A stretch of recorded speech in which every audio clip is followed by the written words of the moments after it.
बहुत दिन वर्षा पर आज आसी सुंदर खरा देखु आज आम कुआड़े ଯିବା। नमस्कार मु शुभश्री आपण मान स्वागत कर मो मिनी ब्लॉग को। आज आम बाड़ किड़ कादुओ पानी आ कि मानबनी आम चलिलु आम लक्ष्यस्थली को।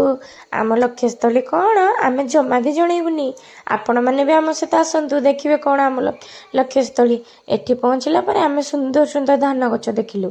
देखुना जमती सुना फुटिला पर धान फुटी आ सब देखिकी गोटे चाषीर आत्मा पूरा शांति हो जाए आ बहुत खुशी लगे। आपण मान भीतर जदि किए चाष कर निश्चित से फिलिंग्स बुझी पार। एटे बहुत सारा कादुओ थिला हेले भी आम पार कर गलु। आज आउ किछि मानबुनी बाटर गोटे केनाल भी पड़ो से केनाल भी आम पार करूँ।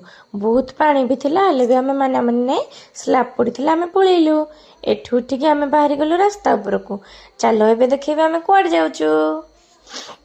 स्वामी एठा आगरे आगरे चलते मु तांको पछे पछे। एबे मु जनईदेवी आम कुआड़े जाऊचु मो बेसी आउ दूर बाट नाही।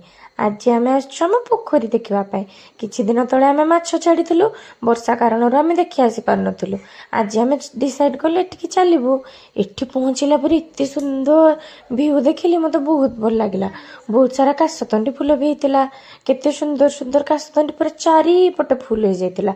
एबे देखो तो आम माने एते काशतंडी माँ को आगमन तो निहाती काशतंडी आसब कारण से दुर्गा माँ को स्वागत जनाई थाए। शरत ऋतुर काशतंडी फूल परिवेश को प्रकृति को बहुत सुंदर लगी थाए। ये देखो तो आम पोखरी पाखर दृश्य केते सुंदर थिला बहुत सुंदर थिला। आपण एरिया जदि काशतंडी थी निश्चित जनइबे। भल लगे गोटे लाइक कमेंट शेयर निश्चिंत करेंगे।